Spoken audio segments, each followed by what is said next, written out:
era por cuenta de los chicos. Me dijeron que en esos viajes el instituto puso por ellos, pero puede ser que más adelante tal vez no se pueda, porque si el número de estudiantes aumenta, si Dios bendice eso, se tendría que ver cómo se manejaría. Pero igual, lo que también queremos es que no queremos ser una carga para la iglesia, ¿no? Entonces, Dios trajo a nuestro corazón y nos bendijo a través, como les comenté, de un hermano que nos donó todo un material para trabajar para hacer brazaletes, pulseras, y salió el tema de manos con propósito. Ahora, hay una pequeña presentación, pero creo que no está saliendo, así que de todas maneras, hoy día va a ser el primer día en que vamos a estar exhibiendo. Toda esta semana ha sido una semana, la verdad que ha sido impresionante, porque hemos estado los 3 de lunes a viernes, 9 a mediodía, con apoyo de varias personas, de hermanos de la iglesia que venían un día, otro día, apoyarnos a hacer los brazaletes, las pulseras, y de verdad que ha sido una bendición. Hoy día vamos a estar en la mesa de allá al fondo, por donde está al costado de Lisset, ahí al costadito en la mesa, y van a estar todos los productos en exhibición. Ya están con los precios, es más, en el Facebook se ha creado Misiones Manos con Propósito, y ahí también van a encontrar la foto de las pulseras con su código, su precio. Entonces si desean adquirir esto, lo pueden con nosotros ahí o a través por el Facebook, y ese dinero va a ser de mucha bendición para nosotros, para poder no ser carga de la iglesia y también poder cumplir la labor de misión allá, ¿no? Entonces, les pedimos su apoyo. Puede ser que ustedes también lo compren para luego revenderlo, o a veces me puedes decir, oye Chabela, oye Rafa, oye David, ¿sabes qué? En la semana, oye, pero no quiero esperar hasta domingo porque tengo que regalarle a alguien. Ok, no hay problema, lo hacemos un delivery. O sea, no hay problema. Ahí Espinosa Express ha ofrecido a hacer el servicio a partir de las 7 de la noche en adelante, ¿no? Entonces, así que contamos con Express Espinosa. Y nada, bueno, creo que ya la presentación ya fue así.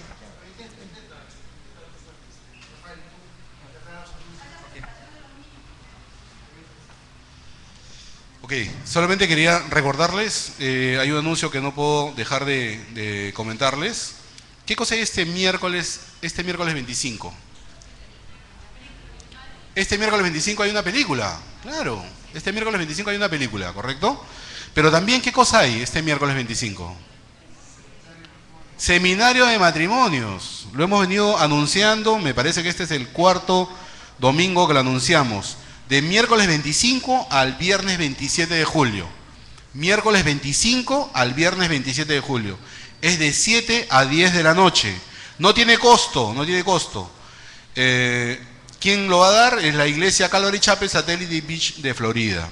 ¿Correcto? Entonces no se olviden, hay una película de este miércoles que viene al próximo, hay una película, y ese mismo miércoles se inicia el seminario de matrimonios que va 3 días, del 25 al 27.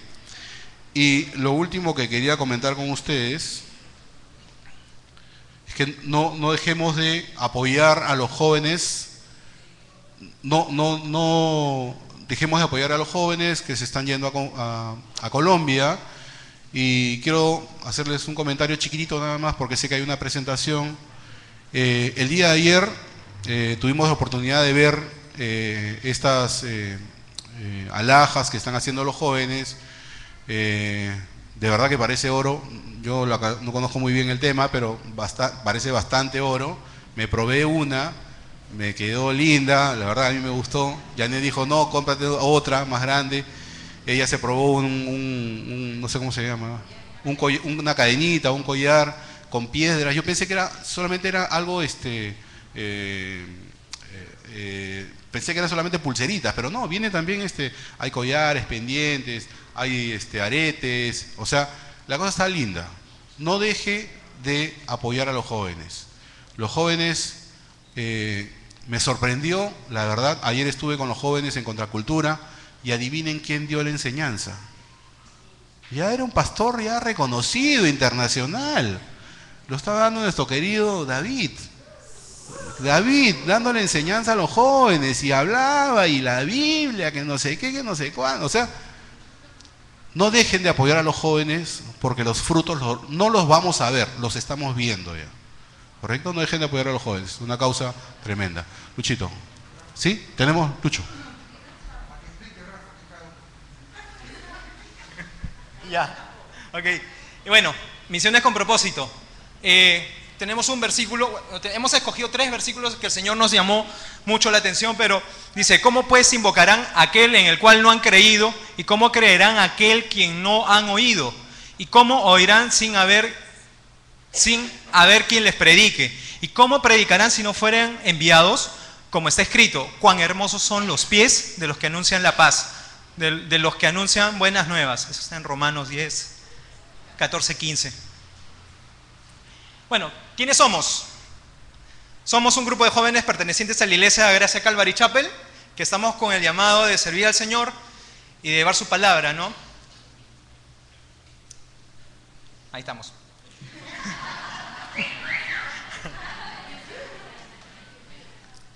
¿A dónde vamos? Nos vamos a Colombia. Nos vamos a una zona que se llama El Secreto. La siguiente, por favor. ¿Qué tan secreto es? Que por eso puse allá creo que el gordo y el flaco, creo que no, es tan secreto que ni los colombianos conocen el lugar, ¿no? Es una zona en los llanos de Colombia, digamos Bogotá, Villavicencio, que es la ciudad donde también está el otro seminario, está como a 1:30 más o menos de Bogotá, al sureste, y El Secreto está al sureste también de Villavicencio, pero a 3 horas, es decir, del Secreto a Bogotá, 5 a 6 horas aproximadamente de distancia. Ese es algunas fotos del seminario. Yo no lo conozco personalmente, recién voy a ir, pero Lucho, Nori, bueno, todos los chicos que han estado ahí me han comentado, es un lugar preciosísimo, está en medio de la vegetación, es un tiempo donde uno realmente puede estar apartado para estudiar la palabra. ¿Y qué más? Hay un poco de actividades de los chicos que han hecho alcances, han trabajado con niños. También han hecho teatros. Hay una foto donde se ve también las clases, los estudios que han tenido. ¿Qué más? Y ahora, necesitamos el apoyo de ustedes. Bueno, hay una foto de una mano con 4 dedos, es medio amorfa, pero no sé. Hermano, necesitamos su apoyo para esto porque la verdad que sabemos que Dios está guiando esto. Esta es obra de Dios y que realmente Él va a proveer de los recursos para poder continuar con los estudios. Y parte de eso es esto que estamos haciendo, que es Manos con Propósito. Necesitamos el apoyo de la iglesia, de sus amistades, en el trabajo, en la familia, en donde estén. Estamos vendiendo, por ejemplo, pulseras. Acá hay unos cuantos ejemplos. Pulsera de damas. Eso es lo que vamos a estar exhibiendo hoy día. Están, bueno, ya con los precios allá en la mesa del fondo. Van a poder verlos, probarse, ver qué tal. El siguiente. Más pulseras de damas. Siguiente. Collares. Ahí está un modelo de collar. Discúlpeme, soy un mal fotógrafo, soy un fracaso en la fotografía, no han salido muy bien, pero ahí está. Ese es otro modelo y bueno, sí, básicamente es una pequeña presentación que hemos elaborado los chicos para mostrarles todo lo que significa esto, el viaje a Colombia y Manos con Propósito. Así que nada, muchas gracias.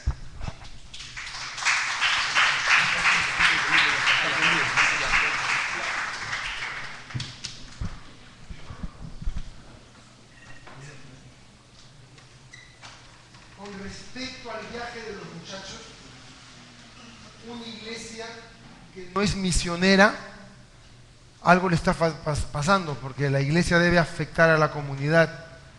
Tenemos la oportunidad de enviar a nuestros muchachos a Colombia con 50% de la beca de parte de los colombianos.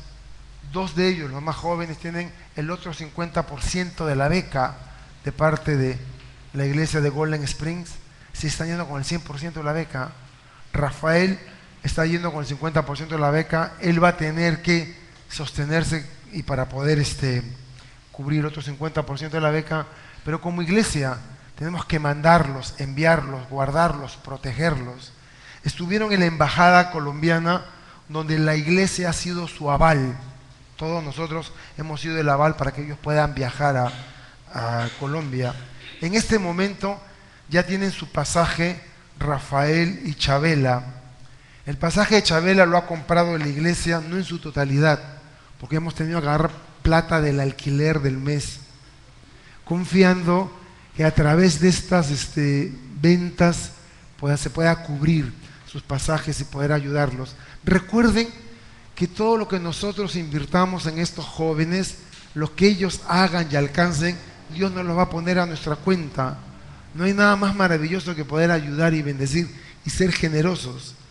Quiero agradecer, no quiero dar el nombre, pero quiero agradecer a la familia que con mucho amor nos ha donado para poder hacer las pulseras, un desprendimiento de amor para una obra para nuestros jóvenes. Así que no estamos pidiéndole pongan un sobre misiones $100 y listo, no. Ahí hay unas cositas muy lindas. Hoy día es tan peligroso ponerse algo de oro y eso tiene un gatazo espectacular, ¿no? Así que es más, cuando yo hablaba con Rafael, le decía, hay que ponerlo a la tercera parte del precio del mercado. Y ellos se han ido y han averiguado esta joyería cuánto cuesta, y el material que tenemos es de calidad A1. Es tan bueno que es inclusive mejor que lo que se ofrece en el país. Y lo están vendiendo a tercera parte del precio de mercado. ¿Con cuál idea? Primero, que se pueda vender y poder ayudar. Segundo, aquellos de ustedes que necesitan cachuelearse en algo, fíjense, puedes comprarte una pulserita a 15 soles y venderla a 35 en tu casa, en tu barrio, lo cual significaría para ti una herramienta para poder bendecirte. Está bien logrado, está bien hecho. Así que pongámonos la camiseta, apoyemos a nuestra gente y confiemos que todo va a salir bien. Quisiéramos todos los años tener 2, 3, 4 chicos estudiando allá, que es una oportunidad exclusiva. ¿Por qué? Los institutos bíblicos que hay en el Perú de Calvary Chapel solo ofrece cursos de lunes a sábado en la noche y no todo el día. También están internados, experimentan desde que se levantan con los pajaritos y se acuestan con las lechuzas, experimentan la creación de Dios, y estar sumergidos en la palabra es algo increíble. Yo realmente los animo. Y si tú no eres tan muchachito como Rafael y quieres ir y no sabes por qué Dios te ha colocado en el desempleo en este momento, probablemente es que quiere que te prepares, y nada es imposible para Dios. Los animo. Hoy día tenemos una presentación. La iglesia crece. ¿A qué llamamos presentación? A los niños. Cuando un niño nace, nosotros, la iglesia cristiana, no los bautizamos, porque hemos entendido que la Biblia dice que el bautismo viene como una decisión consciente después que uno ha seguido a Jesucristo, quiere cumplir las comisiones, los mandatos. Y uno de los mandatos es cree, y después de creer, bautízate. Y un niño no está en la capacidad de creer. Entonces nosotros seguimos el modelo del Antiguo Testamento o el modelo bíblico. María, cuando Jesús nació, fue con José al templo. No bautizaron al niño, lo presentaron ante el altar. Y eso es precisamente lo que hacemos. Presentamos a nuestros niños en el altar. Ya cuando ellos sean grandes y sean conscientes, podrán decidir por sí mismos si es que se bautizarán. Y algo más, los padres están en la obligación de criar a sus hijos en el amor y en el temor de Dios. El mejor legado o herencia que le puedes dejar a tu hijo no es una cuenta bancaria, una profesión que está bien, pero lo mejor que puedes darles es una relación con Dios. Y son en estos años pequeñitos cuando ellos como esponjas absorben todo. Y qué mejor que absorben las cosas de Dios. Así que hoy día quiero pedirle a Samuel Díaz, Jacqueline Cubas, si pueden pasar con su preciosura, Andrea Jacqueline Díaz Cubas, que tiene un añito, va a cumplir un añito, ¿no? Miren esa preciosura. Y también viene con su hermanito mayor. ¿Cómo se llama el hermanito? Adrián. A ver, dame a Andrea Jacqueline. Andrea, ¿vienes con el tío? No, sí. Véngase con el tío. Upa, tiritín, tin, tin. Y vamos a hacer lo que la Biblia dice. Esta belleza es producto del amor de sus padres. Así que vamos a encomendarle al Señor. Me gustaría si pueden ustedes orar junto conmigo. Extiendan sus manos, no para que la energía cósmica y el prana pasen, no nada de eso. Simplemente es un gesto de amor. Señor, gracias por Andrea Jacqueline. Gracias. Ella es el producto del amor de sus padres, Señor. Y queremos pedirte, Señor, que la guardes y la bendigas. Permite, Señor, que ella se vaya desarrollando, Señor, en sanidad, Señor, que vaya creciendo y se vaya desarrollando a ser una niña, Señor, sana, madura, pero sobre todas las cosas te pedimos que crezca, Señor, en tu temor. Que mañana Andrea Jacqueline sea una niña de Dios, una mujer de Dios, y que sea de bendición a todos los que entran en contacto en su vida. Te la encomendamos y te la presentamos en el nombre precioso de Jesús. Amén y amén. Es preciosísima, fíjense. Hola, Andrea. Dale adiós a la gente, pero Dios. Ahí está. Felicitaciones, que Dios me los bendiga. Que Dios te bendiga, cuídate mucho. 5, dame 5. 5. Ahora me toca a mí. 5. Me toca a mí. 5. Ahora sí. Ahí está. Muy bien. Muy bien. Aarón, ¿podrías prenderme la luz de acá? Gracias. Un anuncio más, simplemente quiero recordar. No esta semana, la otra semana tenemos el seminario de matrimonios. La conferencia en sí son 2 días, jueves y viernes antes de fiestas patrias, jueves 26 y viernes 27 de 7 a 10. Hay tráfico, calculen venir a las 6:30 para empezar a las 7 en punto. El día miércoles estamos pasando una película que se llama La gracia de los Amish. ¿Alguien sabe qué son los Amish o quiénes son los Amish? Los Amish es un grupo de personas cristianas que viven en su mayoría en el estado de Pensilvania, que viven de acuerdo a la palabra de Dios y se oponen a la tecnología y al adelanto, diciendo que eso probablemente no pueda venir de Dios.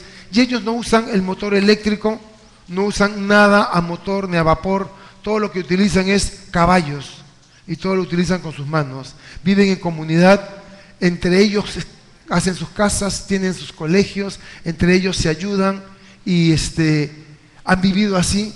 Pareciera que estuvieran viviendo en el año 1700, y hace 300 años atrás. Pero esta película está basada en hechos reales. ¿Y qué fue lo que ocurrió? Y lo dice al inicio de la película. Hay un póster ahí que ven en esta columna, ahí dice Amish Grace, también lo hay en la puerta, y cuenta, basado en hechos reales, un hombre trastornado porque había perdido a su hijita, decide vengarse de Dios. Y como su niña murió al día de nacer, él decidió tomar la vida de niñas Amish. Y entra a una escuela, secuestra a las niñas y las asesina. Esto salió en todos los periódicos, pero la película trata de cómo la comunidad Amish y la comunidad en Pensilvania vivió esta tragedia y la manera como estas familias cristianas enfrentaron una pérdida tan brutal y la gracia y el amor que le mostraron a la viuda del asesino y la crisis que ocurrió dentro de la comunidad. La familia pasa por pruebas. ¿Estamos preparados para una prueba? La tragedia no avisa cuando llega. Y como cristianos, ¿dónde estamos parados? La película es brutal, desapasionada, basada en hechos reales. Traigan por favor sus pañuelitos Y realmente sé que la película va a ser una bendición, porque cuando con Nori la veíamos, yo la miraba a Nori y Nori me decía, y nosotros nos quejamos por tonterías, me decía. Y en realidad es así. Entonces, miércoles 25 película, jueves 26, viernes 27 seminario de 7 a 10 para matrimonios. Aunque hay algunos que me han dicho, Pastor Lucho, yo estoy de novia, ¿puedo ir a la conferencia? 20 nomás. Y alguien me dijo, Pastor Lucho, yo algún día tendré novia, ¿puedo ir? Ya, ven para que aprenda ya. Ven para que aprendas. Así que es abierto para toda la iglesia. Seminario de matrimonios va a ser sinceramente espectacular. Habiendo dicho esto, hay alguien que no tiene Biblia, levanten la mano. Nuestros amados sugieres van a ofrecerles una, pero quédense con la mano levantada para que puedan tenerla. Y mientras van pasando las Biblias, en la mesa de atrás está Ketita. Ketita, levanta lo que tienes ahí. Ahí tienen esta Biblia que es la Reina Valera contemporánea, que le estamos vendiendo por debajo del precio de mercado. Es una Biblia actualizada que no utiliza el vosotros sois, sino ustedes son, y es la que estamos usando ahora. Nuestro deseo es que toda la iglesia pueda pasarse a esta versión si es que lo pueden hacer. Muy bien. ¿Alguien más necesita Biblia? Correcto. Entonces, si tienen sus Biblias, por favor, si las pueden abrir en la carta del apóstol Pablo a los Colosenses. Nos vamos al capítulo 4. Y hoy día solo vamos a estudiar 2 versículos. El versículo 10 y el versículo 11. Colosenses, capítulo 4, versículos 10 y 11. Nosotros empezamos, en la última vez que nos reunimos, hace 2 domingos, empezamos esta parte que se conoce como las salutaciones finales. Al final de una carta, el que escribe se despide, así que da saludos. Y muchos tenemos la costumbre de pasar por esta lista de nombres rapidito. Pero hemos decidido detenernos y estudiar la vida de cada uno de los involucrados. Y descubrimos con un interés quiénes eran estas personas, qué era lo que les había tocado vivir, cómo era que estaban rodeando a Pablo y cómo estas vidas interesantísimas tienen tanto que hablarnos. Ya habíamos estudiado la semana pasada a 2 de ellos. Habíamos estudiado a Tíquico y a Onésimo, los portadores de la carta. Hoy continuamos y vamos a ver a 3 personajes. Pero antes de ver estos 3 personajes, permítanme hacer una pequeña oración para entregarle el estudio al Señor. Amado Señor, venimos este domingo porque queremos aprender de ti, porque creemos que tu palabra tienes algo para nosotros. Otros hemos sido invitados y no sabemos, Señor, exactamente dónde es que estamos. Pero queremos pedirte, Señor, que el día de hoy tu palabra nos abre a todos y cada uno de manera particular. Tú sabes, Señor, la situación que estamos viviendo y la necesidad que tenemos de ti en nuestra vida. Te pedimos que nos hables como tú lo sabes hacer a través de tu palabra. En el nombre de tu Hijo Jesús oramos. Amén y amén. Estaba haciendo memoria y cuando tenía 20 años, 21 años, mi padre falleció. Yo estaba estudiando en la Universidad Católica y por motivos económicos tengo que dejar la universidad y irme a estudiar a una universidad nacional, porque no teníamos los medios para pagarlo. A pesar del descuento que había hecho, no se podía. Así que me tocó prácticamente empezar de nuevo. Y el año 80 me fui a la Universidad Agraria a hacer prácticamente un primer ciclo y empezar una carrera después de 3 años y medio que había empezado. Y eso lo hacíamos por la situación económica. La Universidad Nacional Agraria no tenía ningún costo, un seguro que era un pago mínimo, la movilidad era gratuita. Y recuerdo esto porque estando en la universidad recuerdo lo impresionante que era la biblioteca en la universidad, un edificio muy bonito. Y recuerdo cuando iba a sacar libros. Yo creo ahora la tecnología ha hecho que ahora sea más sencillo, pero cuando uno iba a sacar un libro, ¿qué hacía? A ver, jóvenes universitarios, ¿qué hacíamos los jóvenes universitarios de mi época? Porque ahora es con la computadora, creo, ¿no? Pero en esa época no había computadora. Uno iba ¿a dónde? Al fichero. Iba al fichero. Sacaba el cajoncito, el fichero estaba por títulos o por autores, por títulos o por materias. Así, si acordabas el nombre del autor, ibas por autores. Buscabas la ficha, luego agarrabas y colocabas en un papelito los datos de la ficha. Ahí sacabas varios libros, 3, 4 fichas, y ibas con tu papelito a hacer tu colita, ibas donde la bibliotecóloga y ella buscaba el libro, bibliotecaria, ella buscaba el libro y te lo hacía llegar, ¿cierto? Y luego uno se iba con sus libros, ¿no?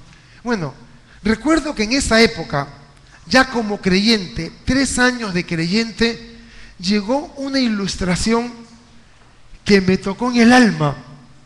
81, estoy hablando de ¿cuántos años? 91, 2031 años atrás.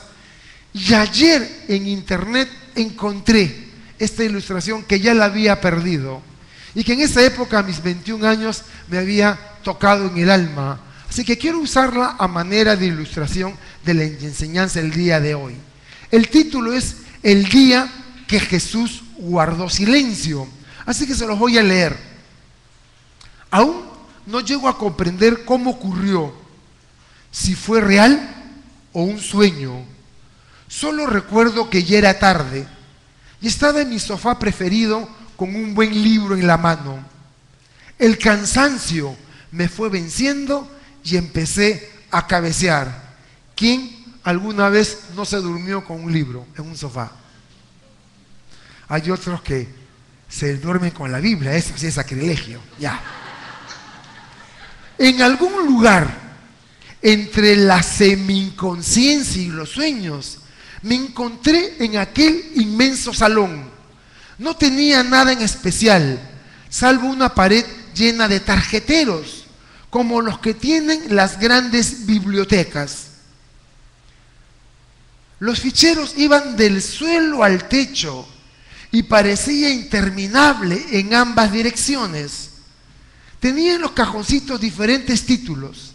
Al acercarme me llamó la atención de un cajón titulado Muchachas que me han gustado.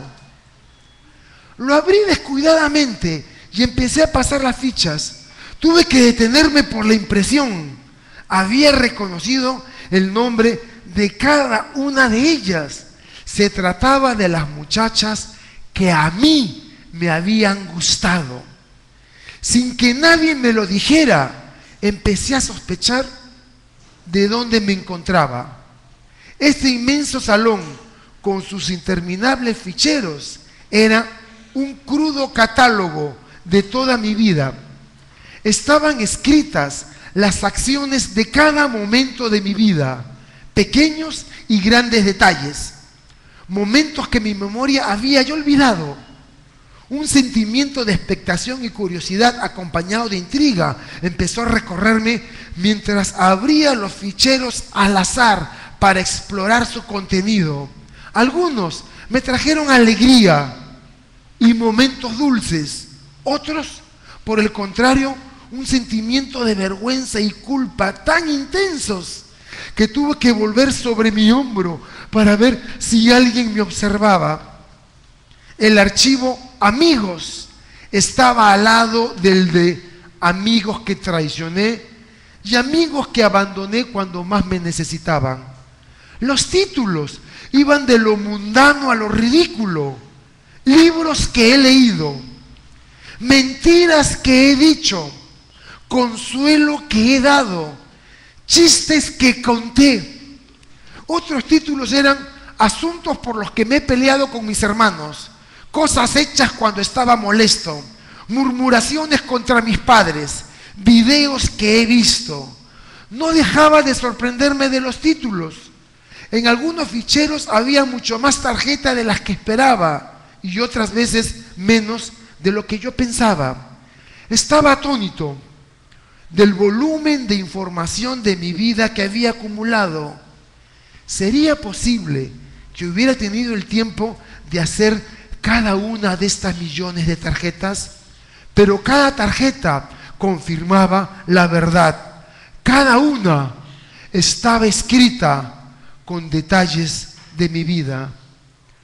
Cuando vi el archivo, canciones que he escuchado, quedé atónito al descubrir que tenía más de 3 cuadras de profundidad y ni aún así vi su fin.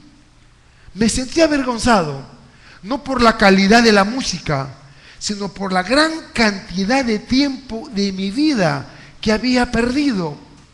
Cuando llegué al archivo, pensamientos lujuriosos, un escalofrío recorrió mi cuerpo. Solo abrí el cajón unos centímetros. Me avergonzaría conocer su tamaño. Saqué una ficha al azar y me conmoví por su contenido. Me sentí asqueado al constatar que ese momento, escondido en la oscuridad de mi vida, también había quedado registrado. No necesitaba ver más. Un instante animal afloró en mí. Un pensamiento dominaba mi mente. Nadie debe ver estas fichas jamás. Nadie debe entrar a este salón. Tengo que destruirlo.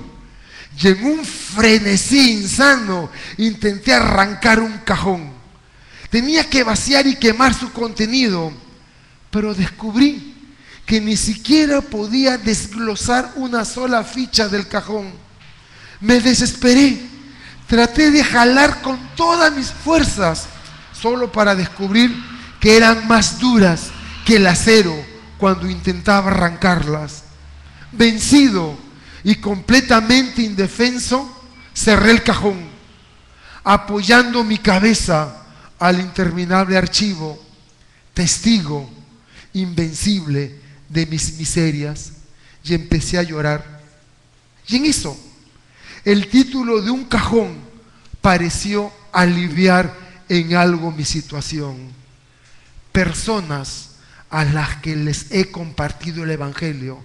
La manija brillaba y al abrirlo encontré menos de 10 fichas. Las lágrimas volvieron a brotar a mis ojos. Lloraba tan profundo que no podía respirar y caí al suelo llorando amargamente de vergüenza. Un nuevo pensamiento cruzaba mi mente.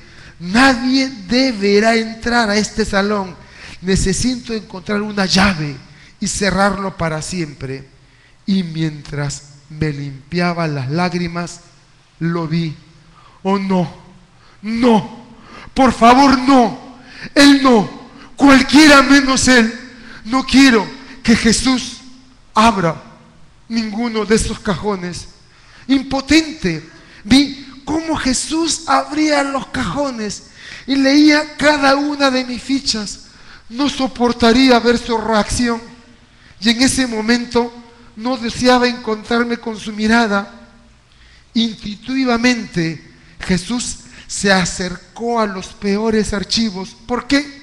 ¿Por qué tiene que leerlos todos?, me dije.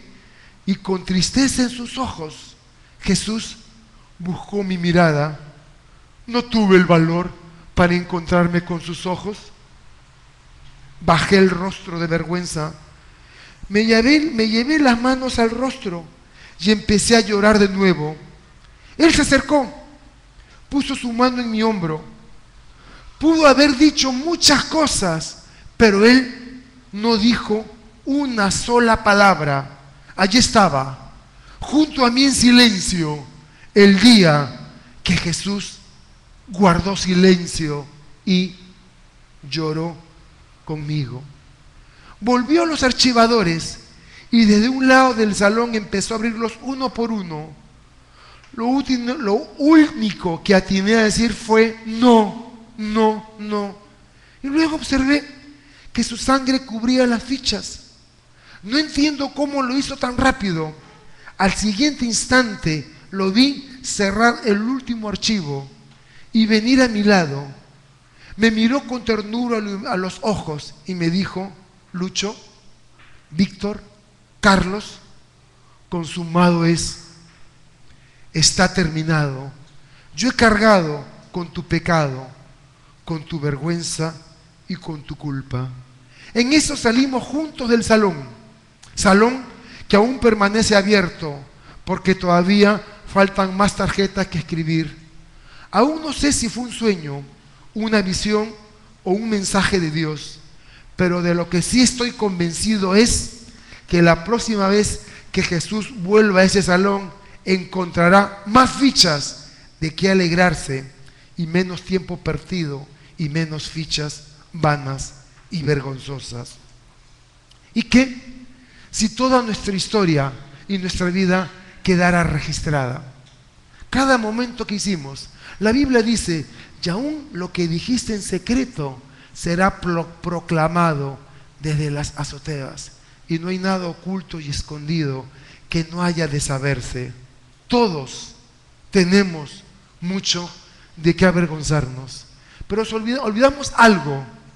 Alguien que nos amó tanto que decidió llevar nuestra culpa, nuestro pecado, pagar por nuestra vergüenza, de tal manera que hoy yo no tengo nada de qué avergonzarme. Una de las pruebas que solían venirme cuando era joven en el Señor era: venía a la iglesia y cuando estaba cantando aleluya, aleluya, una vocecita me zurraba en el oído: hipócrita, eres un hipócrita, mira lo que has hecho, mira lo que le dijiste a tu mamá, mira cómo te peleaste con tu hermano, hipócrita. Yo que estaba cantando, aleluya, aleluya, aleluya, aleluya, aleluya. Y después, cuando comprendí lo que Dios había hecho por mí, que el cristianismo no es lo que yo hago por Dios, es lo que Dios hace por mí. Y si yo vine a Jesús y me entregué a Él y le confesé mi pecado, Él me los perdonó. Hoy día cuando estoy cantando y digo aleluya, aleluya, y viene la vocita hipócrita, digo, voltee tú y mira para atrás, porque mi vida está cubierta con la sangre preciosa del Cordero. Y no tengo nada de qué avergonzarme, porque lo que tenía de qué avergonzarme, Jesús lo cargó, lo llevó y me libró de culpa. Los que estamos en Cristo Jesús, dice, no hay ninguna condenación para los que estamos en Cristo Jesús. Que nos equivocamos, sí. Que cometimos pecados horrorosos, sí. Pero que tenemos un Dios misericordioso que llevó por ellos y está dispuesto a tomarnos de las manos y reconciliarnos cuando venimos a Él, también es verdad. La semana pasada vimos la vida de Tíquico y Onésimo, que fueron los portadores, los que llevaban la carta a la iglesia que estaba en Colosas. Hoy estudiaremos a 3 acompañantes judíos de Pablo. Hay 2 carros que tienen que mover porque están cuadrados en un lugar que no deberían estar. Un Hyundai blanco C2W022 y un Toyota plateado A34449. El Hyundai blanco, por favor, y el Toyota plateado tienen que moverlo. Gracias. Ahora estudiaremos a 3 compañeros de Pablo. ¿Quiénes son estos 3 compañeros de Pablo? Son 3 judíos que se encontraban en Roma junto a Pablo. Pablo tuvo en la mayoría de sus acompañantes a personas que eran cristianas, pero no de trasfondo judíos, eran de trasfondo pagano o gentil. Cuando Pablo fue por Europa, por Turquía, por Grecia, por Roma, predicando el Evangelio, los que se convertían no eran judíos, eran griegos, eran romanos, eran macedonios. No conocían al Dios del Antiguo Testamento. Así que la mayoría de sus colaboradores no eran judíos. Es más, la mayoría de los judíos por los cuales Jesús vino, decidieron no aceptar al Mesías. Y quienes recibieron al Mesías judío fueron los que no eran judíos, los gentiles. Pero sí hubo un grupo de judíos, los apóstoles y otros, que formaron la iglesia cristiana en Jerusalén, que eran judíos, quienes habían reconocido a Jesús el Mesías. Es decir, en tiempo de Pablo, podríamos decir que la iglesia cristiana se encontraba en 2 grupos distintos, diferenciados. La iglesia cristiana de trasfondo judío y la iglesia cristiana de trasfondo pagano. Pablo fue enviado a la iglesia cristiana de origen pagano. La iglesia de Colosas era una de estas, una iglesia cristiana que habían adorado distintos dioses paganos, mientras que la iglesia en Jerusalén era la iglesia cristiana que tenía el trasfondo judío y que habían recibido al Mesías. Colosenses capítulo 4, versículo 10. Los saluda Aristarco, mi compañero de prisión. Lo mismo que Marcos, el sobrino de Bernabé, acerca del cual ya han recibido instrucciones. Si Marcos va a visitarlo, recíbanlo bien. También lo saluda Jesús, llamado el Justo. Estos son los únicos judíos que me ayudan en el reino de Dios en Roma. Y para mí han sido un gran consuelo. Así que empezaremos por el primero, Aristarco. No sé por qué Aristarco me suena a nombre de regla, de transportador, ¿no? Aristarco. Su nombre Aristarco significa en griego anfitrión de la cena. Si tú vas a un lugar donde hay una cena y hay una persona responsable de la cena, el anfitrión. Eso significa el nombre Aristarco, el anfitrión de la cena. En toda la Biblia solo existen 5 referencias a él, todas ellas en el Nuevo Testamento. ¿Qué sabemos? Por Hechos 27:2, sabemos que Aristarco venía de la provincia romana de Macedonia y que era oriundo de la ciudad de Tesalónica. Para aquellos de ustedes que no fueron buenos en su clase de historia universal cuando estaban en el colegio, Roma, cuando controla el mundo, lo divide en provincias. Y lo que el día de hoy nosotros conocemos como Grecia estaba dividido en 2 provincias romanas. La provincia romana de Macedonia era Grecia continental. Y la provincia romana de Acaya, la península del Peloponeso, era la provincia romana de Acaya, la parte sur, y la provincia romana de Macedonia, la parte norte de Grecia. Entonces, dentro de Grecia hay varias ciudades: Filipos, Berea, Tesalónica, Atenas. Y en Acaya está Corinto, la más conocida. Pablo estuvo por esos lugares predicando el Evangelio. Durante su segundo viaje misionero, Pablo predicó en la sinagoga de Tesalónica. Por un momentito dejen su dedo en Colosenses y acompáñenme a Hechos capítulo 17. Cuando Pablo en su segundo viaje misionero llega a Tesalónica. Hechos 17, versículos del 1 al 10. Después de pasar por Anfípolis y Apolonia, llegaron a Tesalónica, donde había una sinagoga judía. Pablo, como buen judío que era, antes de predicar a Jesús a cualquier grupo, ¿con quién empezaba? Con los judíos. ¿Y qué le demostraba? Con los escritos judíos, que Jesús era el Mesías. Pablo fue entonces a la sinagoga, como era su costumbre, y durante 3 días de reposo, 3 viernes en la noche de manera consecutiva, debatió con ellos. Con base en las Escrituras les aclaró y explicó que era necesario que Cristo padeciera y resucitara de los muertos. Les decía: Jesús, a quien yo les anuncio, es el Cristo. Algunos de ellos creyeron y se unieron a Pablo y a Silas, lo mismo que muchos griegos piadosos y numerosas mujeres nobles.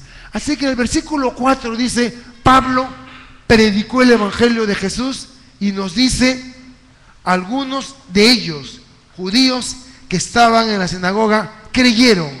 Así que todos los comentaristas coinciden. ¿Cuándo fue que Aristarco, el judío que iba a la sinagoga de Tesalónica, se convirtió a Cristo? ¿Cuándo creen que fue? En Hechos 17:4.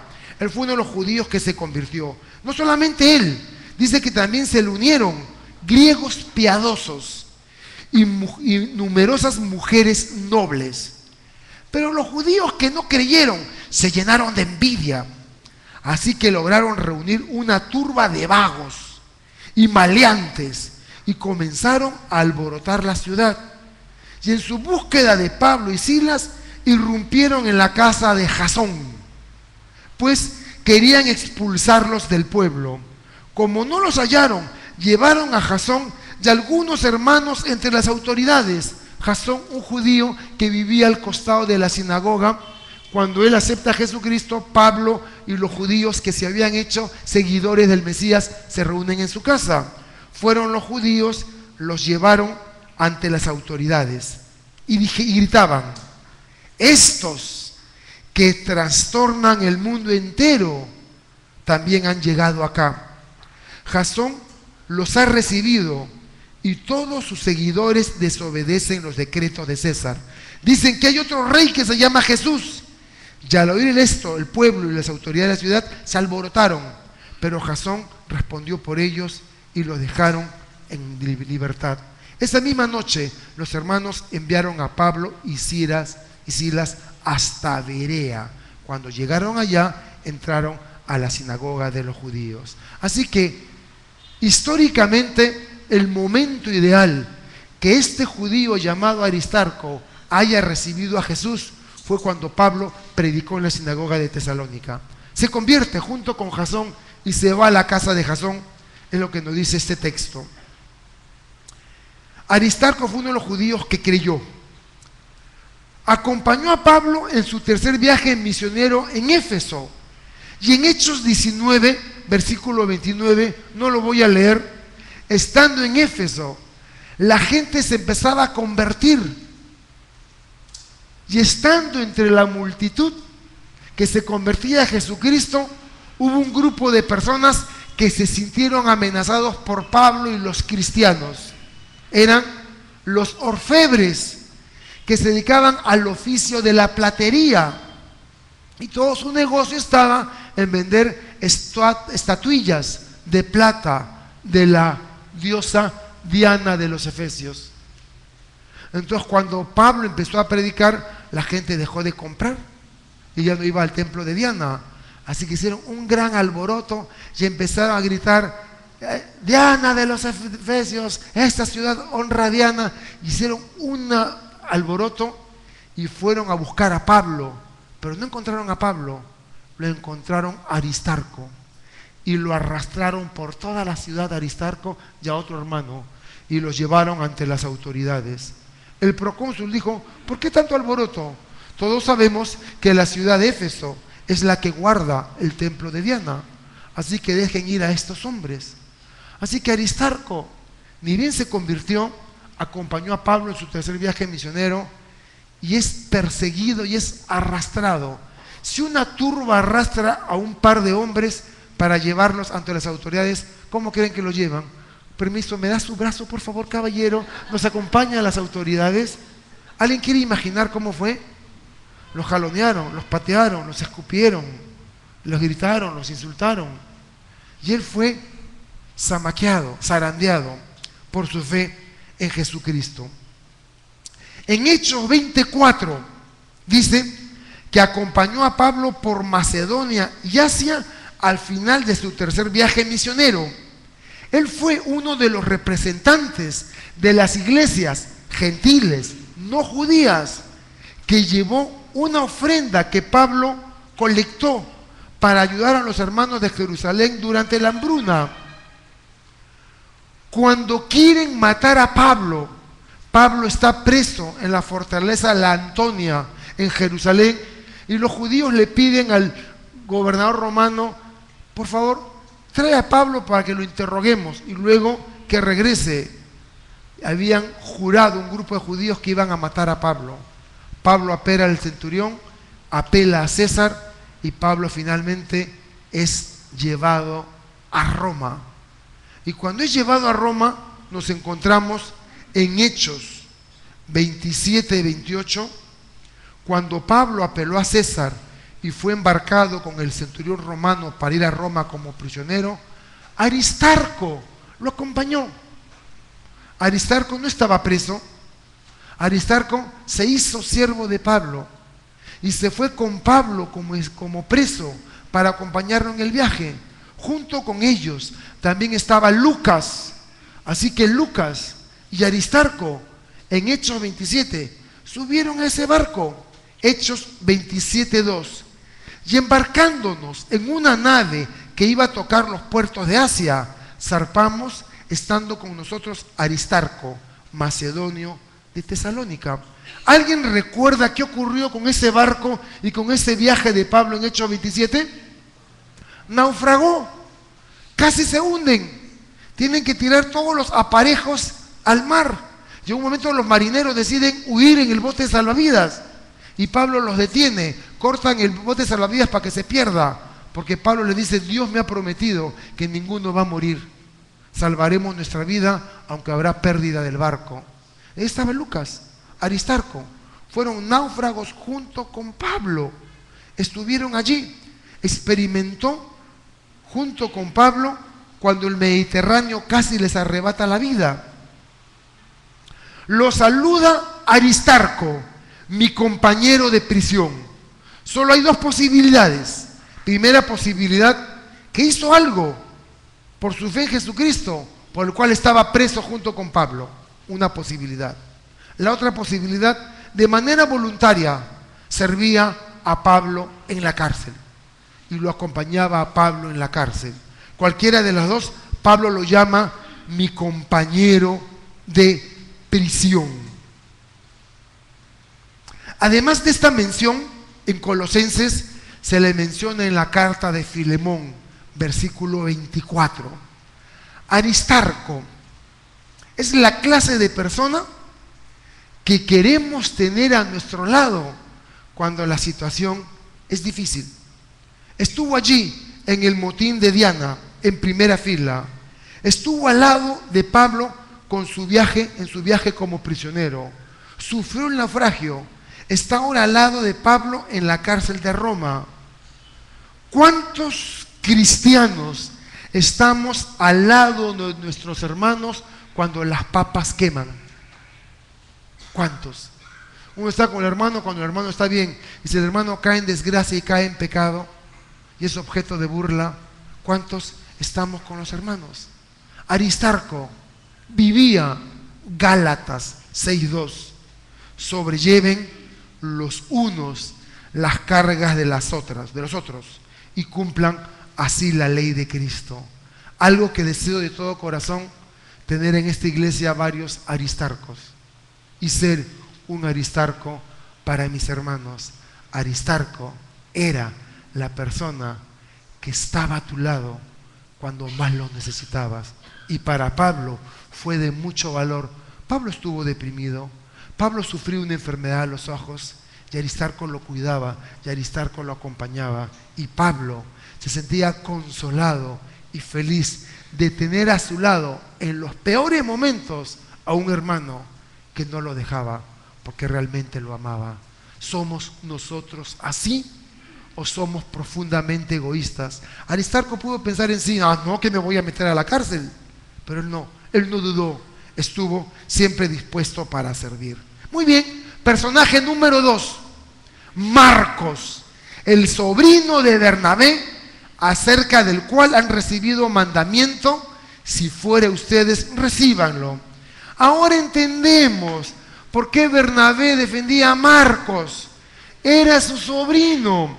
En el primer viaje misionero que hace Pablo, la iglesia de Antioquía lo separa a Pablo y a Bernabé para que hagan el primer viaje misionero. Fueron a Chipre y luego de Chipre en barco a Turquía y predicaron en esa región. Juan Marcos era un muchachito, 16 años, 15 años, los acompaña. Bernabé lo lleva a su sobrino en este viaje misionero. Después de Chipre, donde ocurren milagros espectaculares, navegan al norte, al Turquía, en la costa mediterránea. Y allí en Turquía algo pasó. Las cosas se pusieron horribles y Juan Marcos huyó y los abandonó y se regresó hasta Jerusalén, donde vivía su mamá. Luego que Pablo y Bernabé acaban el primer viaje misionero y van a Antioquía, la iglesia de Antioquía los había mandado, Bernabé va a Jerusalén y recoge a su sobrino. Y Pablo le dice: vámonos a viajar. ¿A quién llevamos esta vez? ¿Y qué dice Bernabé? Mi sobrinito, Marcos. Y Pablo dijo: no, ese no va. Y Bernabé: sí va. El muchacho nos acompaña. Pablo dice: no quiero nada con cobardes. No quiero nada con personas que nos abandonan por la mitad. Yo quiero valientes. No quiero nada con cristianos que ponen su mano en el arado y miran para atrás. Dijo Pablo: no lo quiero. Él no viaja con nosotros. Bernabé dijo: no, sí viaja. Pablo dijo: que no, que sí, que no, que sí. ¿Y saben lo que pasó? Dice que tuvieron una discusión no pequeña. ¿Alguien quiere traducir discusión no pequeña? Y ellos eran líderes. ¿Pueden los hermanos pelearse por otra persona? ¿Ocurre? Uh-huh. ¿Es pecado? No lo sé. Podría ser, podría no serlo. Dios lo permite. ¿Y se separan? Sí. En este caso, Bernabé decidió llevar a su sobrino al cual había desechado Pablo. En Hechos 12, 11, 2 se nos cuenta un detalle interesantísimo. Antes del primer viaje misionero, Pedro está preso y Herodes quiere matarlo. Y los hermanos se reúnen en la casa de una señora llamada María. Y en su casa se reunía la iglesia cristiana en Jerusalén. No se reunían en templos, se reunían en casas. Y María era la mamá de Marcos, o Juan Marcos. Y estaban orando por Pedro. Señor, dale libertad a Pedro, que Pedro salga, por favor, Señor. ¿Y sabe lo que ocurrió? Un ángel. Pedro está preso y el ángel, Pedro, despiértate. Y él se despierta, vamos, acompáñame. Y Pedro lo sigue y todas las puertas se abrían, todos los guardias dormidos. Y Pedro sale, da la vuelta de la cárcel y cuando sale el ángel desaparece. ¡Oh! No era un sueño, era un ángel de verdad. ¿Y ahora qué hago? Mañana se supone que me matan. Buscaremos a los hermanos. Y va Pedro, 5 de la mañana, y toca la puerta de la casa de María. Y sale una muchacha ahí. ¿Quién es? Soy yo, Pedro. No puede ser, estás preso. Si soy yo, no te creo. Y entró corriendo. Están los hermanos hablando, Señor, por favor, libera a Pedro. Señor, tiene que sacar la casa. Disculpe, afuera hay un hombre que dice que es Pedro. ¡Ah! Todos se friquearon.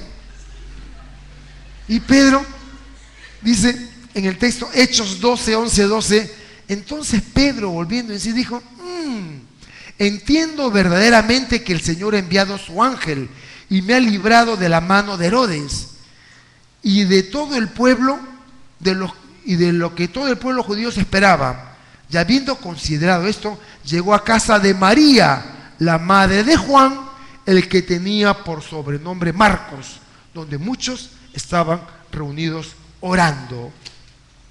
Bueno, la tradición nos cuenta que Juan Marcos, como él se reunía en la iglesia de Jerusalén, ¿quién era el pastor en la iglesia de Jerusalén? Fueron varios de los apóstoles. Estuvo Pedro, estuvo Santiago, pero nos cuenta que el evangelio que escribe Marcos de la vida de Jesucristo relata lo que Pedro le contó. Así que el evangelio, según San Marcos, hablamos de este muchachito que falló a Pablo la primera vez, que Silas decidió restaurarlo. Finalmente es el autor del evangelio de Marcos. Pedro, en primera de Pedro 5:13, lo llama su hijo. Marcos, mi hijo, les envía saludos. Y Pablo valora al muchacho que antes había despreciado y recomienda a los colosenses que lo reciban de la manera que él ya les indicó. En su última epístola, a punto de morir, Pablo escribe una carta a Timoteo y le pide que traiga a Marcos. Segunda de Timoteo 4:11. Timoteo, tráeme a Marcos porque me es útil en el ministerio. Útil, en griego, onésimo, ¿se acuerdan? Aquel muchacho que una vez fue inútil, ahora le era útil. Nuestro Dios es un Dios de segundas oportunidades. Marcos, el muchacho que había fallado abandonando a su tío y a Pablo, ahora le es una bendición a Pablo al final de su vida.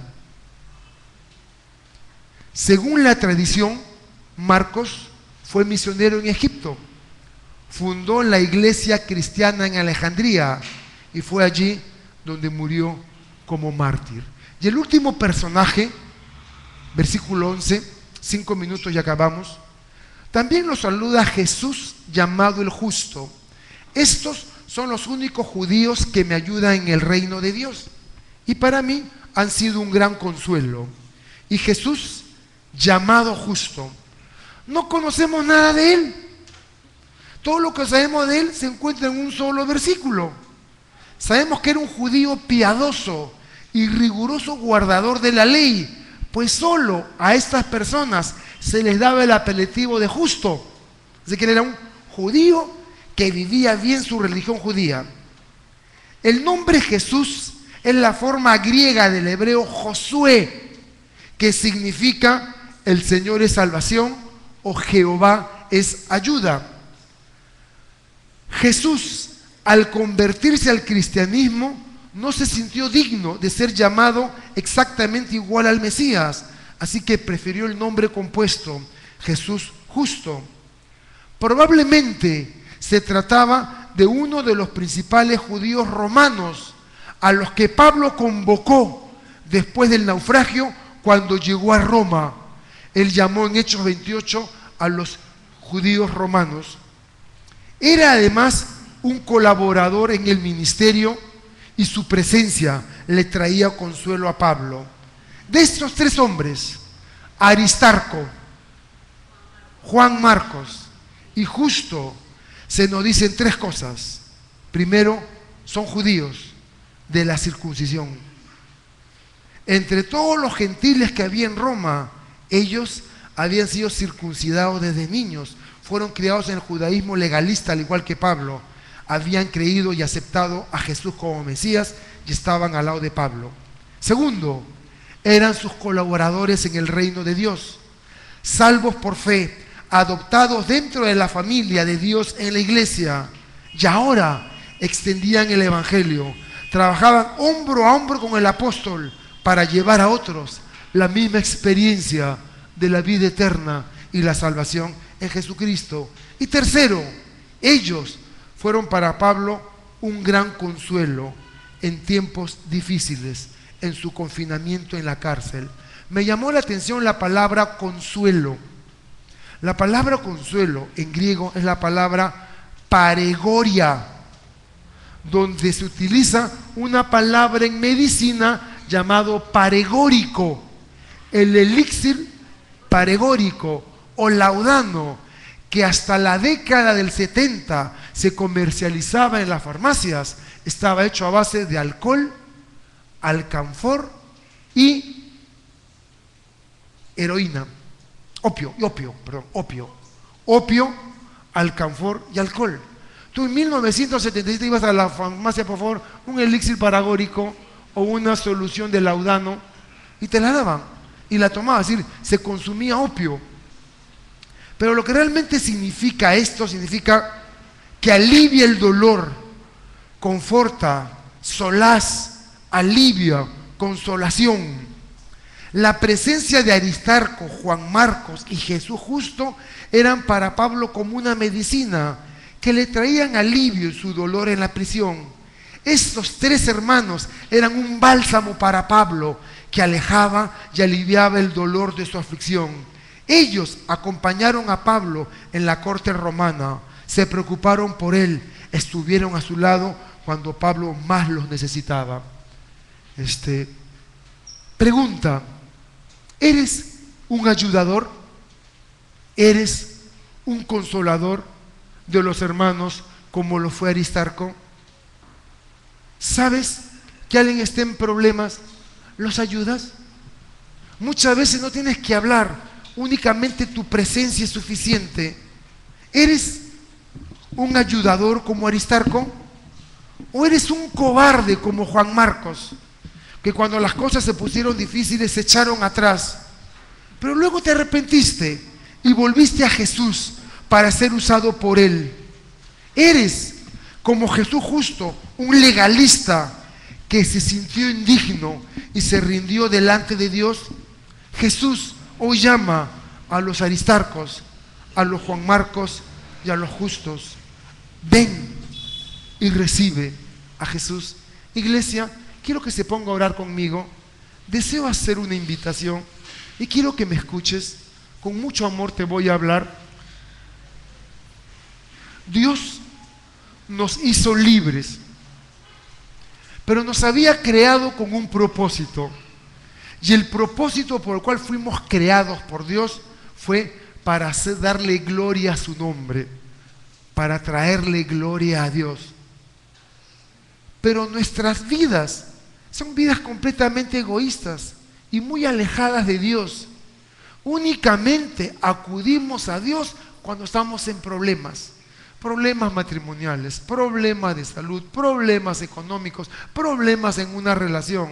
Si solamente nos acordamos de Dios en los problemas, nuestra vida no agrada a Dios. Dios nos creó libres y nosotros podemos elegir si aceptamos el don, el regalo de Dios del perdón de pecados y la vida eterna o no. Dios tuvo un plan. Él sabía que yo lo necesitaba, pero también sabía que por mí mismo yo era incapaz de cambiarme. Era consciente de lo malo que hacía en mi vida y de lo lejos que estaba de Dios. Y cuando descubrí que la Biblia decía que Dios me ama tanto, que ha provisto una solución para mi vida, primero, del pecado. El que esté libre de pecado, que arroje la primera piedra. Todos somos pecadores. Y escúchame lo que te voy a decir. Delante de los ojos de Dios, el que tú digas una mentira o seas un asesino en serie es igual. Dios no valora los pecados, pecado negro, pecado blanco, pecado grisecito, no. Para Dios pecado es pecado. Nosotros entendemos por pecado a cosas que hacemos que desagradan a Dios, pero la Biblia nos enseña que el pecado es una situación.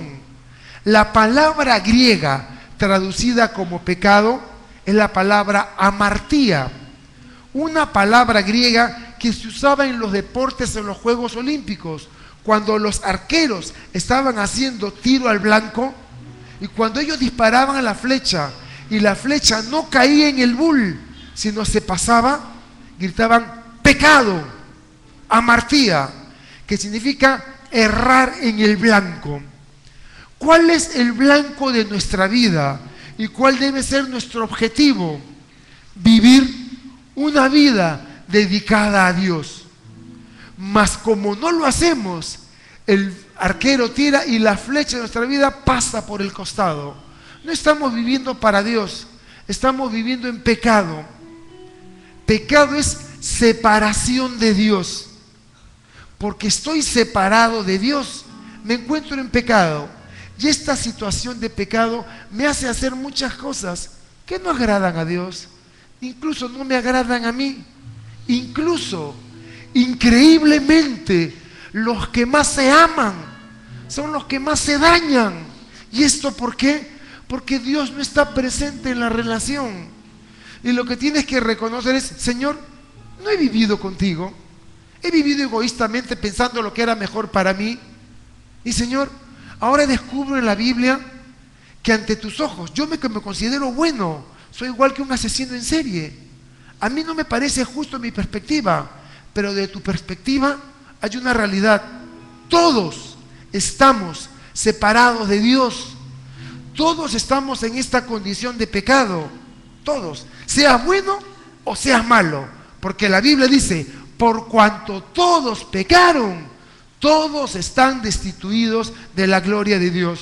Y luego dice, porque la paga del pecado es, no escuché, es la muerte. Entonces, mi pecado delante de Dios se paga con mi muerte espiritual. Entonces, nunca tendré acceso a Dios. Pero Dios envió a Jesucristo. Jesucristo vino a la tierra hace 2000 años. No vino exclusivamente a enseñar, a predicar, a ser un modelo, a darnos un ejemplo, a darnos una buena doctrina. Aunque hizo todo eso, ese no fue el propósito de su venida. Jesús vino solo con un propósito específico. Siendo Dios, se despojó de su forma de Dios y se autolimitó en un bebito. Se hizo hombre y nació semejante a nosotros. y estando en la condición de hombre se hizo obediente hasta la muerte, y muerte de cruz. Jesucristo vino con el propósito de enfrentar la cruz por tu pecado y por mi pecado. Él murió por nuestro pecado. Pero aunque Él murió por el pecado de toda la humanidad, no es eficaz, sino únicamente para aquellos que lo quieren aceptar y lo quieren reconocer. En el lenguaje bíblico se llama conversión. Yo tengo mi vida y yo camino en esta dirección y hago lo que creo, lo que es mejor para mí. Pero soy egoísta, cometo muchos errores y hiero a los que más me aman. No estoy viviendo a la manera de Dios. Más bien hoy día el mundo enseña, es tu vida, vive como quieras, sé pleno. Pero la Biblia enseña completamente diferente. Dice, el que quiera ganar su vida, la perderá. Pero el que pierda su vida por mi causa, la ganará. Entonces decido en un momento ya no ir por mi camino, sino hacer un giro de 180 grados. Aceptar y creer que Jesús murió por mis pecados y hacer lo mío. Y a través de una oración, invitar a Jesús, quien viene en la persona del Espíritu Santo, a morar en mi vida. Mis pecados son perdonados. Y lo que es espectacular, 2 Corintios 5:17 dice, el que está en Cristo, nueva criatura es. ¿Sabes qué significa nueva criatura? Que el viejo mañoso muere y Dios saca a una nueva criatura, a un nuevo hombre, a una nueva persona. Y el cambio no lo haces tú, porque eres incapaz de hacerlo. El cambio lo hace Dios. Lo único que tienes que hacer es reconocer tu necesidad por Dios. ¿No quieres el privilegio de volver a empezar? Juan Marcos lo había arruinado, pero tuvo otra oportunidad. Y hoy día quiero darte la oportunidad de hacer una oración conmigo. Y a través de esta oración, recibir a Jesús como tu Señor y Salvador. Pedirle a Dios que te perdone los pecados. Y lo va a hacer. Pedirle a Dios, escucha, pedirle a Dios que intervenga en tu vida. Dime, ¿no quieres que Dios venga a tu vida, intervenga a tu vida? ¿No quieres que Dios te ordene tu vida? ¿No quieres que Dios te cambie ese carácter horrible que tienes? ¿No quieres que Dios rompa las cadenas de ese mal hábito? ¿No quieres que Dios te dé la libertad? No puedes y nunca podrás, pero al que cree en Dios, todo lo es posible. Y lo que necesitas es a Dios en tu vida.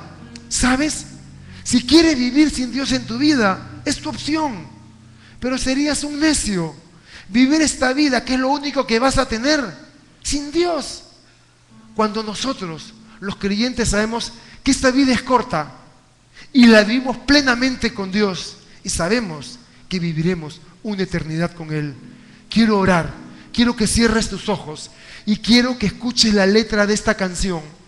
Y durante la canción, si sientes que el Espíritu de Dios te dice, ponte de pie, pasa adelante, yo quiero invitar a orar conmigo todos aquellos que quieran recibir a Jesús y hacer esta oración de conversión y pedirle a Dios que haga el cambio de adentro hacia afuera. Lo único que tienes que hacer es dejar que el Espíritu te convenza. Y si en este momento te sudan las manos, ay no, ay que me paro, no me paro, que sí, que no, eso es porque el Espíritu está obrando en ti. No tengas miedo, toma la decisión más importante de toda tu vida. Ven, recibe el regalo de Dios, perdón de pecados y la oportunidad de empezar de nuevo otra vez. Señor, te pido por todos los que están acá presentes. Oro, Señor, si es que hay una sola persona que aún no te conoce y está sufriendo por eso, te pido que le des el valor, que se ponga de pie y que venga acá adelante como un testimonio a hombres y ángeles. Yo necesito a Jesús. Señor, ven a mi vida. Dales el valor para que se pongan de pie durante esta canción. Gracias te doy en el nombre precioso de Jesús. Y mientras suena la canción, el que desee puede pasar adelante para hacer esta oración.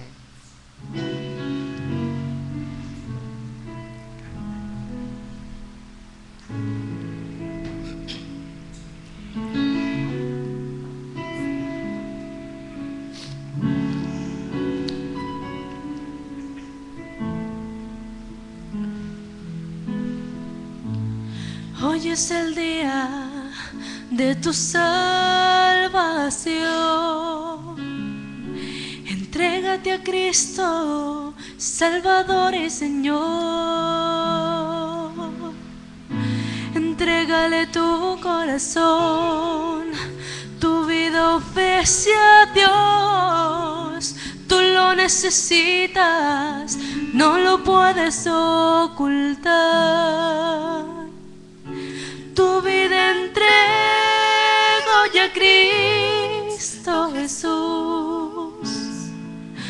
No tengas miedo, ven y síguelo.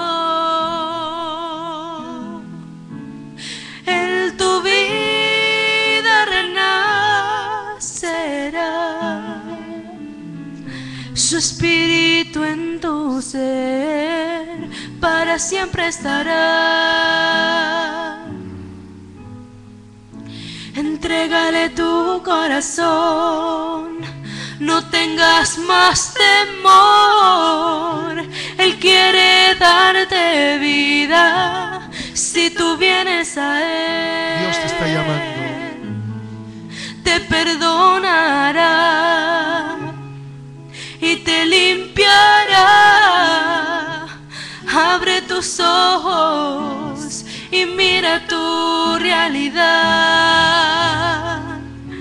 Tu vida entrego ya a Cristo Jesús. No tengas miedo, ven y síguelo. Él tu vida renacerá, su espíritu en tu ser para siempre estará. Tu vida entrego ya a Cristo Jesús. No tengas miedo, ven y síguelo.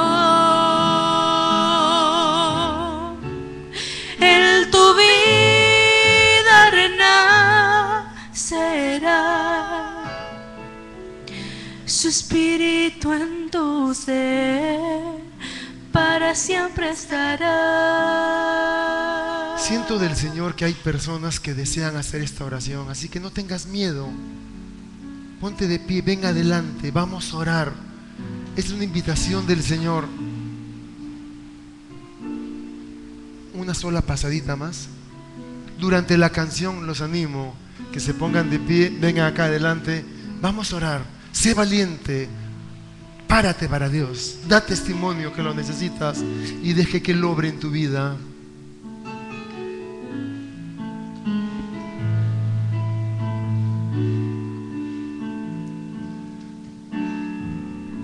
Entrégale tu corazón, no tengas más temor.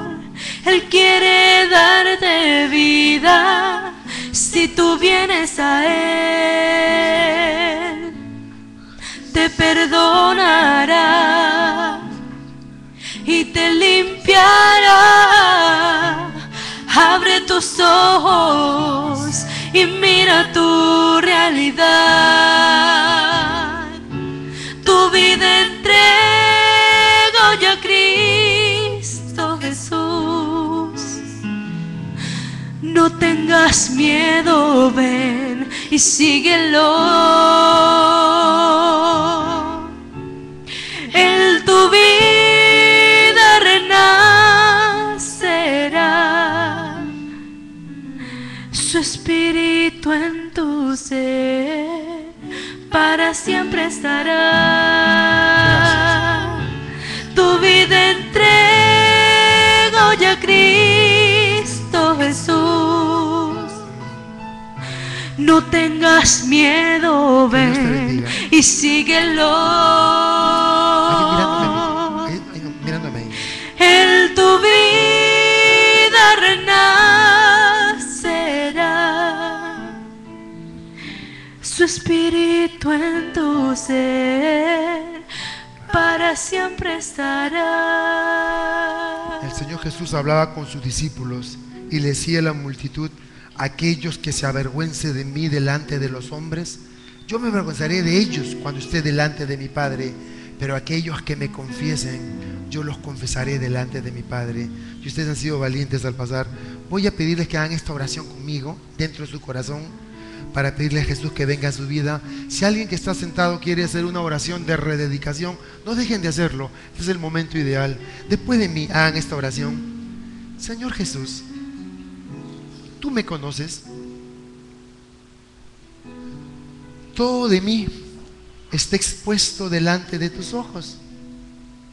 Y quiero pedirte, Señor, perdón, porque te he fallado, porque hice cosas que no fueron agradables delante de tus ojos.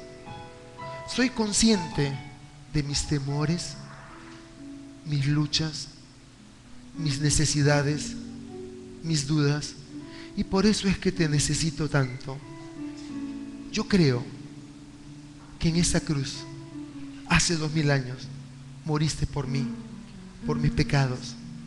Creo que resucitaste y estás hoy día en la presencia de Dios. Hoy, Jesús, quiero abrirte la puerta de mi corazón y recibirte como mi Señor y Salvador. Lléname de la presencia de tu Santo Espíritu. Haz de mí, Señor, aquella persona que tú deseas que yo sea. Equípame, prepárame para el plan que tienes para mi vida. Quiero vivir para ti, Señor. Te lo pido en el nombre precioso de Jesús. Amén y amén. Que Dios me la bendiga. Si pueden ir con la hermanita, 2 minutitos, le va a dar un consejo. La Biblia dice que hay fiesta delante de los ángeles del Señor cuando una persona reconoce su necesidad por Dios. Y aunque sé que la mayoría de acá son creyentes, siempre haremos este llamado, porque basta que haya una persona que no conozca a Jesús para que tenga la oportunidad de alabarlo. Nos ponemos de pie para alabar al Señor, y después de alabar al Señor, si nos ayudan a ordenar las sillas, se los vamos a agradecer. Que Dios los bendiga.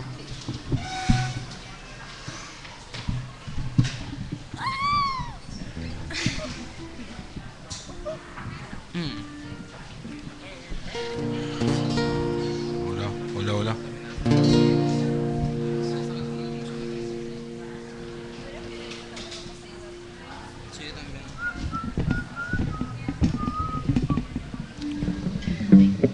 Solo para comentarles algo antes de la última canción.